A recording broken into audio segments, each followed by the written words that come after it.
And big breaking news, as you mentioned, that Eric Boullier has resigned as racing director of the team. I'm very pleased to say I'm joined by Chief Executive of McLaren Racing, Zak Brown now. So, Zak, let's first of all start with Eric's decision to resign. We know there have been rumours in the paddock. You've been there where people have been saying he's been under pressure. What culminated, what brought it to a head yesterday?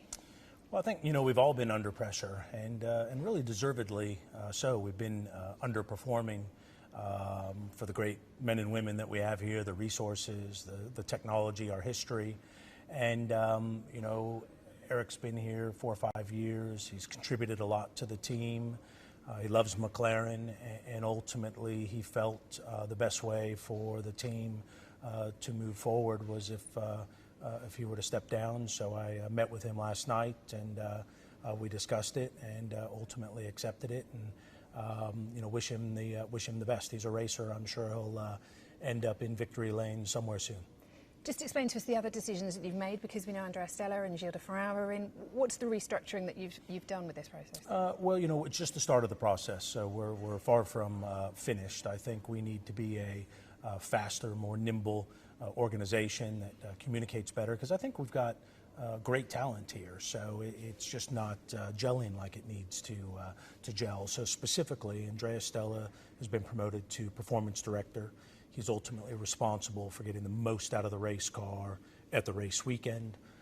Simon Roberts, our COO, he'll lead the technical team. Simon reports into me. He'll be responsible for making sure we have a very fast race car. And then Gilles de Ferrari has now joined in a sporting director role, and he's really to work with the racing team, the drivers, to make sure we enhance the team's performance. So it's really the three of them sitting here today going to be ultimately responsible for getting us back to our winning ways. But it is just the start. We will promote within, and I'm sure we'll be bringing some external resources in as well. Andrea was obviously Fernando's race engineer, so who moves into that role for him? And is he happy about it, I suppose? Andrea's very happy about it. He's not been Fernando's race engineer in recent times. He was his engineer, I believe, back at Ferrari. So he's been on the pit wall and been a big contributor. So Fernando's race engineer will remain the same, as well as Stoffels. In your press release, you say it's the beginning of a programme of positive changes. What else? Who else are you looking to bring in? What other roles do you need to fill? Well, we're going through that process now, and I think it's important we just put our head down and get on with it, as opposed to giving a bit of a play-by-play, as I know as everyone is anxious to see what's the next move. But, we're coming out of really 7-8 years of being destabilized, so our problems didn't happen overnight, and we're not going to fix them overnight. And I don't want to knee-jerk react to any particular situation, because if you look back to 2010, we had Mercedes as a part owner, then we had one team principal, then another CEO, then a shareholder in, then a shareholder out. And so, we've really been for 6-7 years pretty destabilized as an organization, and it's hard to move forward with constant change. So I think we're in a good place now. Now we've got a good foundation, and I want to build on that as opposed to continue to make changes. It's been quoted in the press release, the cause of McLaren's struggles are systematic and structural, which require major change from within. This is more than just the car not performing on the track. Yeah, I think the reason the car's not performing on the track is we're not performing well as a team. And what I see is we're too slow to react. I think we need to simplify things within the organization. I think we need to operate like a race team, a much faster organization. We're a bit too slow. We're a bit too clunky, and that's not any one individual's fault. I think we've got great people here. I know we've got great people here. It's our ways of working that need to change. So really my job is to make sure I get all 700-800 people rowing in the same direction as quickly as possible, communicating well, because it's those people that produce the race car. So we might have a race car problem, but it's actually how we built the race car that's actually the real problem.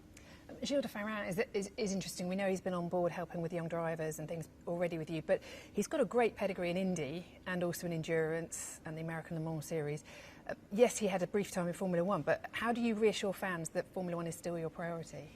Well, it's definitely our priority. Always has been. We've always said it would remain our #1 priority. And Jill here is working on our Formula One effort. So that's all we're focused on at the moment. Anything else that we are reviewing or have been reviewing is not a priority today. And getting our Formula One team back is. Jill, I've always been a big fan of racer's instincts, and so I think he'll bring a fresh set of eyes. He drove for who was my business racing hero, Roger Penske, who I think runs an unbelievable racing organization, and so Gilles brings some Roger Penske along with him. We're going into the biggest weekend of the year, no doubt for McLaren as a team, the British Grand Prix. What's your message to the fans and the McLaren fans who, to be fair, have been brilliant at still supporting you and still willing you on to do better things, haven't they?